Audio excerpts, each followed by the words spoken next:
മൂന്നാറിൽ നിന്ന് ഉടുമലയ്ക്കുള്ള യാത്രയിലാണ്. ഇപ്പോൾ മറയൂരിൽ കൂടെ പാസ് ചെയ്തുകൊണ്ടിരിക്കുകയാണ്. മൂന്നാറിൽ നിന്ന് മറയൂർ വരെയുള്ള കുറേ വീഡിയോകൾ ഞാൻ കണ്ടു.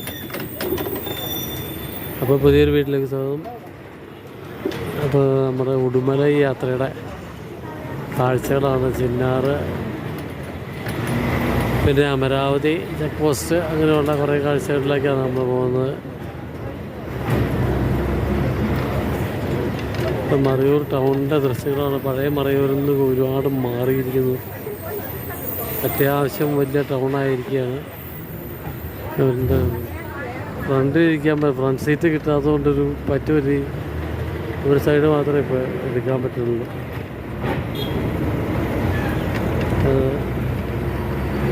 മൂന്നാറ് പറയുന്നത് ഇടുക്കി ലോക്സഭാ മണ്ഡലത്തിൻ്റെ കീഴിലൊന്നാണ്. നമ്മുടെ വീടായ കോതമംഗലമൊക്കെ ഇടുക്കി ലോക്സഭാ മണ്ഡലമാണ്. അതുകൊണ്ട് നമ്മൾ ഇതുവരെ ഒരു ലോക്സഭാ മണ്ഡലം കവർ ചെയ്ത് പോയിട്ടില്ല. അതുകൊണ്ട് സാധാരണ പറയുന്ന ഒരു 15 മിനിറ്റ് 20 മിനിറ്റൊക്കെ നിർത്തുന്നതാണ് വണ്ടി.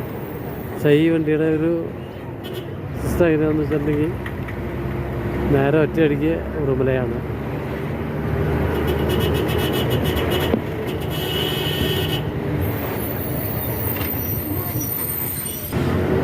ഇതുവരെ വലിയ ആളൊന്നും ഉണ്ടായിരുന്നില്ല, പക്ഷെ ഇപ്പോൾ അത്യാവശ്യം ആളൊക്കെ ആയി.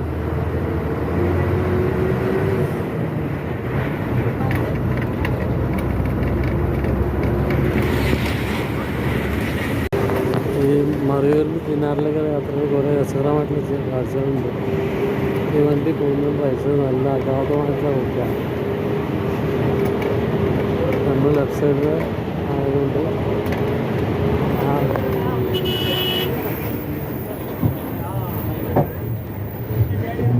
അത്യാവശ്യം നല്ല വളവും തിരിവൊക്കെ ഉള്ള രീതിയാണ്. പോകുന്നതിന് മുമ്പ് തന്നെ വലിയൊരു മലയുടെ കാഴ്ചയുണ്ട്. കുറേയൊക്കെ മഞ്ഞ് കൂടി കിടക്കുക. വലിയൊരു ആമ ഉണ്ടാക്കി വെച്ചാലുണ്ട്. സാധാരണ നമ്മുടെ ഇതിൽ പോകുമ്പോൾ കരിമുട്ടി എന്ന് പറഞ്ഞ സ്ഥലമാണ്. ഇവിടെ മിക്കവാറും കുറേ സ്ഥലങ്ങളിലൊക്കെ കുറേ ഫോറസ്റ്റ് സ്റ്റേഷനുകളുണ്ട്. ഇവിടെ നമ്മുടെ റോഡിൻ്റെ 2 സൈഡും വനപ്രദേശങ്ങളാണ്.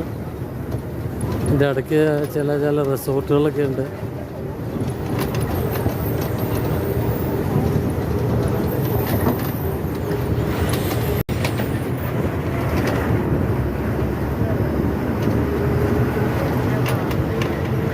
ആണ് ഈ മറയൂർ ചിന്നാർന്ന് പറഞ്ഞാൽ ശരിക്കും മഴ നിഴൽ പ്രദേശങ്ങളാണ്. വളരെ കുറച്ച് മഴയായി പ്രദേശങ്ങളിൽ കിട്ടുന്നുള്ളൂ. അതായത് 2 സൈഡിൽ നിന്നുള്ള കാർമേഘങ്ങൾ ഈ സഹ്യപർവ്വത മലനിരകളുടെ ഏറ്റവും പൊക്കം കൂടിയ ഭാഗങ്ങളിലൊന്നാണ്. നമ്മുടെ കേരളത്തിൻ്റെ തന്നെ ഏറ്റവും ഉയരം കൂടിയ ഭാഗങ്ങളിലൊന്നാണ്. അതുകൊണ്ട് തന്നെ 2 സൈഡിൽ നിന്നും വന്ന കാറ്റുകൾ ഈ മലനിരകളിൽ തട്ടി അതാത് പ്രദേശങ്ങളിൽ, അതായത് കേരളത്തിൽ നിന്ന് തന്നെ കാറ്റ് കേരളത്തിലേക്കും തമിഴ്നാട്ടിൽ നിന്ന് വന്ന് കാറ്റ് തമിഴ്നാട്ടിലേക്കും മഴ വയ്ക്കും.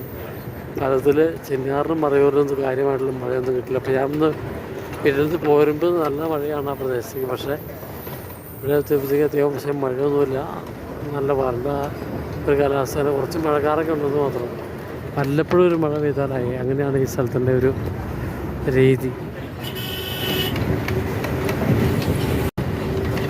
സാധാരണ പച്ചപ്പിന് പകരം ഒരു ഗ്രേ കളറൊരു ചാര കളറിലുള്ള കാഴ്ചകളാണ്. അതായത് നല്ല രീതിയിലുള്ള വേനൽ ഈ പ്രദേശങ്ങളിൽ ശരിക്കും അഫക്റ്റ് ചെയ്തിട്ടുണ്ട്. ഇപ്പോൾ നമ്മൾ ചിന്നാറിലേക്ക് ഏകദേശം ഒരു 10 കിലോമീറ്ററോളം വരും. കരിമുട്ടി ഫോറസ്റ്റ് സ്റ്റേഷൻ്റെ കീഴിലുള്ളൊരു സ്ഥലമാണ്. ചിന്നാറ് ചെല്ലുമ്പോഴത്തേക്കും തമിഴ്നാടിൻ്റെ ബോർഡറാവും. കുറേ മലകളുടെ അതിമനോഹരമായ കാഴ്ചകളുണ്ട് നമ്മൾ ഈ വഴിക്ക് പോകുമ്പോഴത്തേക്കും.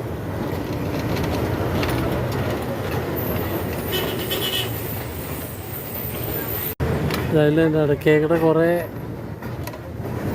പച്ചപ്പിൻ്റെ കാഴ്ചകളും ഉണ്ട് കേട്ടോ.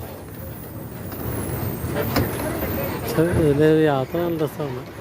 അവിടെ ഇച്ചിരി മോശമാണ്. ഇവിടെയൊക്കെ ശരി നല്ല രീതിയിൽ തന്നെ മോശമാണ്. ഇത് ആലമ്പട്ടി ഫോറസ്റ്റ് ഡിവിഷൻ്റെ ആണ് ഈ പ്രദേശത്തിൻ്റെ പേര്. ഇത് കഴിഞ്ഞ് കുറച്ചുകൂടെ കഴിഞ്ഞപ്പോഴേക്കും ഏകദേശം ഒരു 5-6 കിലോമീറ്റർ കഴിയുമ്പോഴത്തേക്കും ചിന്നാറാവും. അതുപോലെ നമ്മുടെ ഈ പ്രദേശത്തിൻ്റെ വേറൊരു പ്രത്യേകത എന്താണെന്ന് വെച്ചിട്ടുണ്ടെങ്കിൽ ധാരാളം കാട്ടുമൃഗങ്ങളുള്ള ഒരു ഏരിയയാണത്. ആനയും അതുപോലെ തന്നെ കുരങ്ങന്മാരൊക്കെ ഇഷ്ടം പോലെ ഉണ്ട്. വേറെ തോന്നുന്നു ആനയൊക്കെ ഉണ്ടെന്ന് എനിക്ക് തോന്നുന്നു. അതൊക്കെ ഇങ്ങനെ വണ്ടിയിലുള്ളവർ പറഞ്ഞു കേട്ടിട്ടുണ്ട്, തീർച്ചയായിട്ടും എനിക്കറിയില്ല. അതുപോലെ ഇതിലെ ഉടുമലൈ മൂന്നാർ റൂട്ടിൽ കുറേ പ്രൈവറ്റ് ബസ്സുകൾ സർവീസ് നടത്തുന്നുണ്ട്. ബസ്സൊക്കെ ഇടയ്ക്ക് കയറി വരും. ഇവിടെ ആണെങ്കിൽ കറക്റ്റ് ഒരു കാറും ഒരു ബസ്സും പോലും പോകാനുള്ളൊരു വീതിയില്ല. 2 കാറ് തന്നെ ശരിക്കും പോകാനുള്ള വീതി കഷ്ടിയുള്ളൂ. അങ്ങനെ റോഡാണ്. പക്ഷേ ചില സമയത്ത് വെച്ച് നമുക്ക് പിടിവിട്ട് പോകേണ്ടി വരുന്നില്ല. നല്ല ന്യായമായിട്ടുള്ള ഇറക്കമാണ്.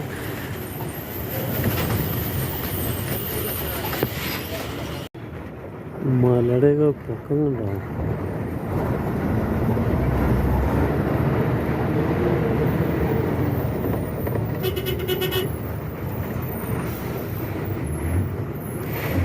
അടുത്ത അവിടെ ഒരു ആദിവാസി കോളനിയോ മറ്റോ ഉണ്ട്. അപ്പോൾ അവിടെ ഒരു അങ്കമാടിയൊക്കെ ഉണ്ട്. അപ്പോൾ അങ്കമാടിയിലേക്ക് പോകുന്നത് എവിടെ നിന്ന് പറയണേ, മിക്കവാറും ആനയൊക്കെ ഇവിടെ ഇറങ്ങാറുണ്ട്. കഴിഞ്ഞ ദിവസം ഒരു അങ്കമാടിയിലേക്ക് പോകുന്ന വഴിക്ക് ഒരു ആന ജസ്റ്റ് കടന്ന് അങ്ങ് പാസ് ചെയ്ത് പോയി കഴിഞ്ഞാണ് അവർ ചെന്നതെന്ന്. അപ്പോൾ അവിടെയുള്ള ആൾക്കാരൊക്കെ പെട്ടെന്ന് കാര്യങ്ങൾ നടത്തി വീട്ടിലേക്ക് തിരിച്ചു പോകുന്ന ഒരു സാഹചര്യമായിരുന്നു. അതായത് ഒരു ഒറ്റയാനാണ് ഇറങ്ങിയിരിക്കുന്നതെന്നാണ് അവർ പറഞ്ഞത്. അതുപോലെ ഇവിടെ ഏറ്റവും കൂടുതൽ ശ്രദ്ധിക്കേണ്ടതെന്ന് വെച്ചാൽ മൊത്തം ഇവിടുന്ന് വലതുവശയിൽ വഴിയുണ്ട് ചിന്നാർ വൈൽഡ് ലൈഫ് സാങ്ച്വറി, അതായത് ചിന്നാർ വന്യമൃഗ സംരക്ഷണ കേന്ദ്രത്തിലേക്ക് എത്തിയിരിക്കുന്നു. ഇപ്പോൾ ചിന്നാറിലേക്ക് എത്തിയിരിക്കുന്നു. ഇവിടെ കേരളം തീരിയാണ്. ചിന്നാർ ചെക്ക് പോസ്റ്റിലേക്ക് ഇവിടെ അടുത്ത് തന്നെ കുറച്ച് ഒരു 2 കിലോമീറ്റർ പോയി ചിന്നാർ ചെക്ക് പോസ്റ്റാണ്. അപ്പോൾ കേരളം കഴിഞ്ഞ് നമ്മൾ വീണ്ടും തമിഴ്നാട്ടിലേക്ക് ഒരിക്കൽ കൂടി പ്രവേശിക്കാൻ പോവുകയാണ്. അപ്പോൾ ഈ പ്രദേശത്ത് ഇപ്പോൾ ഞാൻ നേരത്തെ പറഞ്ഞു വരുന്നത് ഇവിടെ ഏറ്റവും കൂടുതൽ ശ്രദ്ധിക്കേണ്ടതെന്ന് വെച്ചാൽ തീയുടെ ഒരു പൊരി പോലും ഇവിടെ വീഴാൻ പാടില്ല. തീ പിടിക്കുക ആ മാതിരി അത്രയ്ക്ക് ഉണങ്ങിയാണ് മരങ്ങളും ഇലകളും ഒക്കെ നിൽക്കുന്നത്. അപ്പോൾ ചെറിയൊരു തീപ്പൊരി വീണാൽ പോലും ഒരുപക്ഷെ അത് വലിയ ഒരു തീപിടുത്തത്തിന് കാരണമായേക്കാം, ഒരു കാട്ടുതീക്ക് കാരണമായേക്കാം. അതുകൊണ്ട് ഇതുപോലുള്ള സ്ഥലങ്ങളിലൂടെ കടന്നു പോകുന്നവർ നമ്മൾ ഏറ്റവും കൂടുതൽ ശ്രദ്ധിക്കേണ്ടത് എന്താണെന്ന് വെച്ചിട്ടുണ്ടെങ്കിൽ ഒരു കാരണവശാലും നമ്മുടെ കയ്യിൽ നിന്ന് ഒരു തീപ്പൊരി പോലും ഈ വനത്തിലേക്ക് വീഴാണ്ടിരിക്കാൻ ഏറ്റവും കൂടുതൽ നമ്മൾ ശ്രദ്ധിക്കണം. അതുപോലെ വന്യമൃഗങ്ങളുടെ ശല്യം ഇപ്പോൾ പ്രത്യേകിച്ചും വേനലിൽ ശരിക്കും കൊടുമ്പിരിക്കൊണ്ടിരിക്കുന്ന സമയം അങ്ങനെയാണ്. അതുകൊണ്ട് തന്നെ വന്യമൃഗങ്ങൾ റോഡിലുണ്ടാവാം. ഏറ്റവും സൂക്ഷിച്ച് മാത്രമേ നമ്മൾ ഡ്രൈവ് ചെയ്യാവുള്ളൂ. ഇവിടെ കുറേ പണികളൊക്കെ കുറേ നടക്കുന്നിരിക്കുവാണ്. ഏതായാലും അങ്ങനെയൊക്കെയാണ് കാര്യങ്ങൾ ചെയ്യണം. പക്ഷേ അത്യാവശ്യം നല്ല കാഴ്ചകളൊക്കെയാണ്. വലിയ ഒരു കേരളത്തിലെ തന്നെ ഏറ്റവും ഉയർന്ന സ്ഥലങ്ങളിൽ നിന്ന് കുറേ മലനിരകളുടെ കുറേ ദൃശ്യങ്ങളുണ്ട്. അതുപോലെ മിക്കവാറും കോടയൊക്കെ വീണെടുക്കുകയാണ് മലയുടെ മുകളിലൊക്കെ. എത്ര പൊക്കമുള്ള മലകൾ വരെ ഉണ്ട് ഇവിടെ. അത് ശരിക്കും തമിഴ്നാട്ടിൻ്റെ ഭാഗങ്ങളായിരിക്കും. എന്നാലും കുറേ മലനിരകളുടെ കുറേ മനോഹര കാഴ്ചകളുണ്ട് എന്തായാലും. അതുപോലെ തന്നെ വീണെടുക്കുന്ന കുറേ കോടകളുടെ കാഴ്ചകൾ, അങ്ങനെ കുറേ രസകരമായിട്ടുള്ള കാഴ്ചകളുണ്ട് കേട്ടോ. ഈ കുറേ ഉണങ്ങിയ കാഴ്ചകൾക്കിടയിലും അതുപോലത്തെ നമ്മൾ കുറേ പച്ചപ്പുകളുണ്ട്. ബാക്കി മിക്കവാറും ഈ ആര്യവേപ്പ് അങ്ങനെയുള്ള കുറേ മരങ്ങളിലൊക്കെ ഇപ്പോഴും പച്ചപ്പുകളുണ്ട്.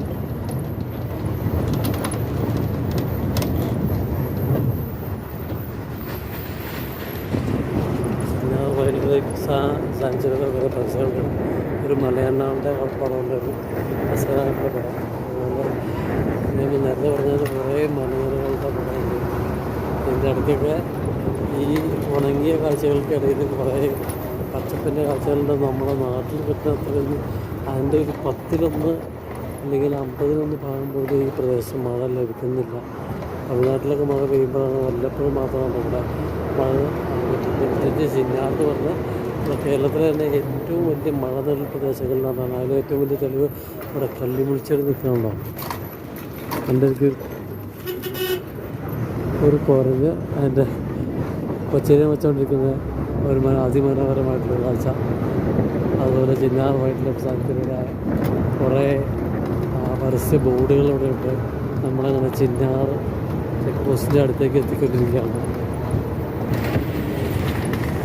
അങ്ങനെ നമ്മൾ ചിന്നാർ ചെക്ക് പോസ്റ്റിൻ്റെ കാഴ്ചകളാണ്. ചിന്നാർ ചെക്ക് പോസ്റ്റ് കേരളത്തിൻ്റെ. കാരണം നമ്മൾ കേരളം തൽക്കാലം കേരളം വിട്ട് തമിഴ്നാട്ടിലേക്ക് കയറാൻ പോവുകയാണ്. അതാണ് ചിന്നാർ കേരളത്തിൻ്റെ check post, forest check post.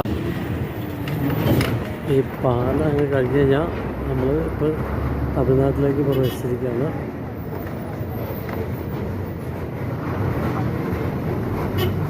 ഈ പാലമാണ്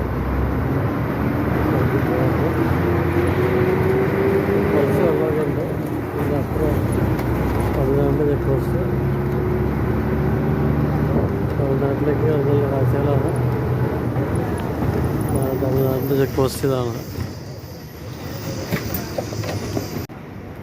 ഇതാണ് തമിഴ്നാടിൻ്റെ ചെക്ക് പോസ്റ്റ്. ഇപ്പോൾ അവിടെ നമ്മൾ പാസ്സായി പോകുന്നവർ സ്വിഷ് ചെയ്ത് പോകുന്നുണ്ട്. Annamalai tiger reserve. Annamalai tiger reserve എന്നാണ് ഇവിടെ ഇതിൻ്റെ പേര്. ഇത്രയും ഒരു മുതലയുടെ പടം വെച്ചിട്ടുണ്ട്. അപ്പോൾ എനിക്ക് തോന്നുന്നു അത് അമരാവതി ഡാം ഇവിടെ അടുത്ത് ഒരു 4-5 10 കിലോമീറ്ററൊക്കെ കഷ്ടി പോയിട്ടുണ്ടെങ്കിൽ അമരാവതി എന്ന് പറഞ്ഞൊരു ഡാമുണ്ട്. പക്ഷെ അവിടെ ആയിരിക്കും ഈ മുതലയുടെ കാഴ്ചകളുള്ള. അതുപോലെ അമരാവതി നമ്മൾ ചിന്നാർ ഫോറസ്റ്റ് ഡിവിഷനിൽ നിന്നും തമിഴ്നാടിൻ്റെ അണ്ണാമലൈ ടൈഗർ റിസർവിലേക്കാണ് പ്രവേശിക്കുന്നത്. തമിഴ്നാട് ഭാഗത്തു നിന്നുള്ള സഖ്യപർവ്വത നിരകളുടെ അതിമനോഹരമായ കാഴ്ചകളാണ്. ഇപ്പോൾ ഞാൻ നേരത്തെ പറഞ്ഞ പോലെ വേനൽക്കാലം ആയതിനാലാണ് പച്ചപ്പ് കുറവാണ്. പക്ഷേ വേറൊരു തരത്തിലുള്ള ആ മലകളുടെ കാഴ്ച ഒരു പക്ഷേ വളരെ റെയറായിട്ട് മാത്രം കിട്ടുന്ന ഒരു കാഴ്ചയായിരിക്കും. മിക്കവാറും ഇത്രയൊന്നും ഒരു പച്ചപ്പ് മാറി ഒരു അവസ്ഥ കണ്ടിട്ടില്ല അതുവരെ. അതുപോലെ ഇവിടെ മിക്കവാറും ഹമ്പുണ്ട് കേട്ടോ.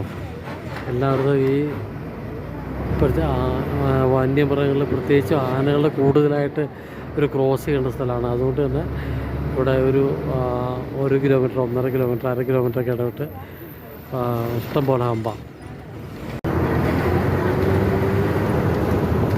ഞാൻ ആദ്യമായിട്ട് ഈ ഒരു വഴിക്ക് വരുന്നത് 1988 ഏപ്രിൽ മാസത്തിലാണ്. ശരിക്കും പറഞ്ഞാൽ 88 ഏപ്രിൽ മാസത്തിലെ ദുഃഖവെള്ളിയാഴ്ച ദിവസമാണ് ശരിക്കും ഞാൻ ഈ ഒരു വഴിക്ക് വന്നത്. അപ്പോൾ ഞങ്ങൾ കോതമംഗലത്തു നിന്നുള്ള പഴനി സർവീസ് ഉണ്ടായിരുന്നു ഒന്ന്. അപ്പോൾ ആ പഴനി സർവീസിൽ നമ്മുടെ അനിയൻ്റെ തല മുട്ടയടിക്കുന്നതിന് വേണ്ടി ഒരു പ്രാർത്ഥന നടന്നു അമ്മായിയുടെ മകൻ്റെ. അപ്പോൾ അതിനുവേണ്ടി ഞങ്ങൾ പഴനിക്ക് നടത്തിയ യാത്രയാണ് ആദ്യം ശരിക്കും ഈ വഴിയിൽ കൂടെ. അന്ന് മുതൽ എനിക്ക് ഈ വഴിയോട് പ്രത്യേക ഒരു അറ്റാച്ച്മെൻറ്റാണ്. കാരണം ഉടുമ്പലപ്പേട്ട റൂട്ട് എന്ന് പറഞ്ഞാൽ മൂന്നാർ ഉടുമ്പലൈ റൂട്ട് എന്ന് പറഞ്ഞാൽ പ്രത്യേക ഒരു അറ്റാച്ച്മെൻ്റ് ഉള്ളൊരു ഇതാണ്. ആ കാഴ്ചകളിൽ നിന്ന് വലിയ വ്യത്യാസങ്ങളൊന്നുമില്ല എന്ന് മാത്രമാണ്. ഇപ്പോൾ ആ സമയത്ത് കുറേ കൂടെ നല്ല കാടായിരുന്നു ഇത്. കാടിപ്പോഴും അങ്ങനെ തന്നെയൊക്കെ ഉണ്ടാവും. ഇത് ഒരു നല്ല വേനൽക്കാലം ആയതുകൊണ്ടാണ് ഈ പച്ചപ്പിൻ്റെ ഒരു കാഴ്ചകൾ കുറവാണ്. അല്ലെങ്കിൽ നല്ല പച്ചപ്പുള്ളായിരിക്കും. അന്നും റോഡിൽ ഇഷ്ടം പോലെ മാന് തന്നെയൊക്കെ കണ്ടായിരുന്നു. ഇപ്പോൾ അധികം അന്ന് പക്ഷേ ആനയെ കണ്ടിട്ടുണ്ടായിരുന്നില്ല. പക്ഷേ ഇപ്പോൾ ആനയാണ് ഏറ്റവും കൂടുതലുള്ള. അതുകൊണ്ട് തന്നെ റോഡിൽ നിറച്ച് ഹമ്പുകളായ വന്യമൃഗങ്ങളുടെ ഒരു സാമീപ്യം ഉള്ളതുകൊണ്ട് ഈ നമ്മൾ തമിഴ്നാട് ഭാഗത്തേക്ക് ഇറങ്ങിയിട്ടുണ്ടെങ്കിൽ റോഡിൽ നിറച്ച് ഹമ്പുകളാണ്. അപ്പോൾ അത് നമ്മൾ ഈ വഴിക്ക് പ്രത്യേകിച്ചും ഇങ്ങനെയുള്ള തമിഴ്നാട്ടിലോ കർണാടകത്തിലോ ഒക്കെയുള്ള വനപ്രദേശങ്ങളിൽ പോകുമ്പോൾ നമ്മൾ ഏറ്റവും രാത്രിയാണ് നമ്മൾ ചെന്ന് കയറണമെങ്കിൽ പ്രത്യേകിച്ചും ശ്രദ്ധിക്കുക. ഒരു 2 കിലോമീറ്റർ 1 കിലോമീറ്ററൊക്കെ വ്യത്യാസത്തിൽ ഹമ്പുകൾ ഉണ്ടാവും. ചെന്ന് ചാടി കൊടുക്കരുത്, പ്രശ്നമാവും. ഈ ഒരു മല കണ്ടോ, എന്ത് പൊക്കാൻ നോക്കി. നല്ല ട്രക്കിങ്ങിനൊക്കെ പറ്റിയ മലയായിരിക്കും. അപ്പോൾ നല്ല കൊടും കാണാം. അതിലിവിടെ തൽക്കാലം ട്രക്കിംഗ് ഒന്നും അനുവദിക്കില്ല എന്നാണ്. ഇവിടെ അങ്ങനെയുള്ള ആക്ടിവിറ്റീസൊന്നും ഇല്ല ഈ പ്രദേശത്തേക്ക്. അമരാവതിയാണ് ഇനി തമിഴ്നാട്ടിലേക്ക് നമ്മൾ ചെല്ലുമ്പോൾ. അമരാവതി കഴിഞ്ഞിട്ടുണ്ടെങ്കിൽ ഉടുകൽപ്പേട്ടയിലേക്കുള്ള കാഴ്ചകളാവും. അപ്പോൾ നമ്മൾ ഇനി ആ കാഴ്ചകൾക്ക് വേണ്ടിയാണ് ഇരിക്കുന്നത്. ഇതാണ് പോകുന്ന റോഡിൻ്റെ കുറേ കാഴ്ചകൾ. ഞാൻ പറഞ്ഞിട്ടുണ്ടായിരുന്നു, ഹമ്പ് ഒരു 1/2 കിലോമീറ്റർ 30 കിലോമീറ്റർ അല്ലെങ്കിൽ 1 കിലോമീറ്റർ വ്യത്യാസത്തിൽ. പ്രത്യേകിച്ച് ആനകളിൽ കൂടുതലായിട്ട് അല്ലെങ്കിൽ വന്യമൃഗങ്ങൾ കൂടുതലായിട്ട് റോഡ് ക്രോസ് ചെയ്യുന്ന സ്ഥലങ്ങളിൽ അവർ ഹമ്പുകൾ സ്ഥാപിച്ചിട്ടുണ്ട്. അപ്പോൾ അത് ഏറ്റവും നമ്മൾ പ്രത്യേകിച്ചും കേരളത്തിൽ നിന്നുള്ള വാഹനങ്ങൾ ഏറ്റവും കൂടുതൽ ശ്രദ്ധിക്കേണ്ട കാര്യമാണ്. തമിഴ്നാട്ടിൽ നിന്ന് ഒരു പക്ഷേ കേരളത്തിലേക്ക് വൈദ്യുതി തന്നെ എക്സ്ട്രാ ടെൻഷൻ ലൈനുകളായിരിക്കും ഇത്. 20 kV ലൈനുകളായിരിക്കും മിക്കവാറും അത്. അതേപോലെ ഈ മനയുടെ ഒരു കാഴ്ചകളുണ്ട്. ഇവിടെ ഈ ഒരു വലിയൊരു 2 ഹെയർ പിന്നുകളുണ്ട് ഈ വഴിക്ക്. പക്ഷേ ഇവിടെ എപ്പോഴും ഈ സൈഡ് കൊടുക്കൽ ശരിക്കും 2 വണ്ടികളുടെ സൈഡ് കൊടുക്കൽ പ്രശ്നമാണ്. ഒരു വണ്ടിക്ക് അങ്ങ് പാസ് ചെയ്ത് പോകാനുള്ള സ്ഥലമുള്ളൂ. അവിടെയാണ് മിക്കവാറും 2 വണ്ടികൾ വരുന്നത്. അതുകൊണ്ടുള്ള സൈഡ് കൊടുക്കൽ നല്ല പ്രശ്നങ്ങൾ തന്നെയാണ്. മറ്റങ്ങൾ ചെല്ലുമ്പോഴത്തേക്കും ഈ റോഡ് താഴത്ത് കയറി വന്നാൽ കാണാം. അപ്പോൾ അതിൻ്റെ ഒരു കാഴ്ചയ്ക്കാണ് അങ്ങനെ നോക്കിയിരിക്കുകയാണ്. നല്ല 2 ഹെയർ പിന്നുകളുണ്ട്. അതിൻ്റെ ഏകദേശം 36 വർഷങ്ങൾക്ക് മുമ്പ് ഉണ്ടായിരുന്ന അതേ റോഡ് യാതൊരു വ്യത്യാസവും ഇല്ലാതെ അതേ തരത്തിൽ തന്നെയാണ് ഇപ്പോൾ ഉള്ളത്. അണ്ണാമലൈ ടൈഗർ റിസർവ് തിരുപ്പൂർ ഡിവിഷനാണ്. ഒരു പ്രാവിൻ്റെ ഒരു അടിപൊളി പടമൊക്കെ വെച്ചിട്ടുണ്ട്. ആ കാര്യത്തിലൊക്കെ തമിഴ്നാട് കുറേ കൂടെ നമ്മളെക്കാൾ ഇച്ചിരി കൂടി നല്ല ഒരു കലാവാസനമുള്ള കൂട്ടത്തിലാണ് എനിക്ക് തോന്നുന്നത്. ഞാൻ നേരത്തെ പറഞ്ഞായിരുന്നു സൂക്ഷിച്ച് പറഞ്ഞത്, പ്രത്യേകിച്ച് വേറെ ഒന്നുമല്ല, നമുക്ക് ധൃതി കൂടും.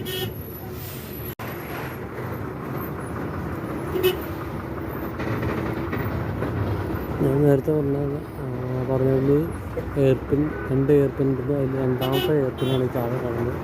ഒരു കാർ അവിടുന്ന് വളർന്ന് കയറി വരുന്നതൊക്കെയാണ്. ഇനി ആദ്യത്തെ എയർപിന്നിലേക്ക് നമ്മളിപ്പോൾ പോയിക്കൊണ്ടിരിക്കുകയാണ്. നമ്മുടെ ഇറങ്ങി ചെന്നായിരിക്കും താഴെ കണ്ട് 2ാമത്തെ എയർപിന്നിൻ്റെ കാഴ്ചയാണ്.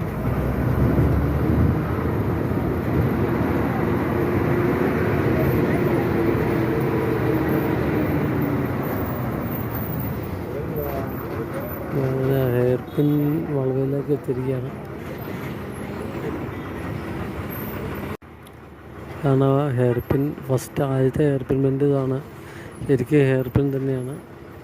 ശരിക്കും ഏകദേശം ഒരു 0 ഡിഗ്രി തന്നെ എന്നുള്ള ഒരു 10-30 ഡിഗ്രി മാത്രമാണ് അവിടെ റോഡിൻ്റെ തിരിവുള്ളത്. വലിയ വണ്ടികൾ ശരിക്കും ഒരു റിവേഴ്സ് എടുക്കാണ്ട് ഇവിടെ തിരിഞ്ഞു പോരില്ല.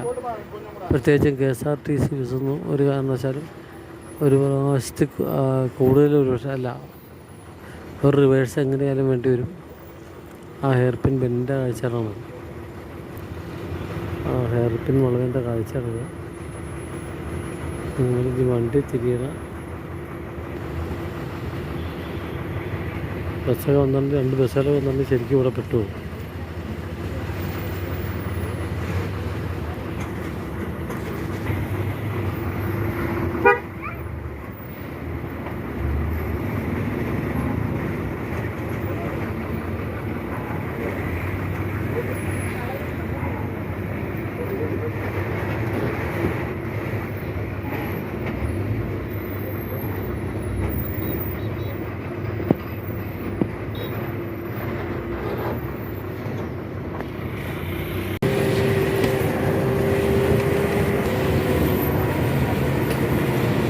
മലനിരകളുടെ കുറേ കൂടെ വ്യക്തമായിട്ടുള്ള കാഴ്ചകളാണ്.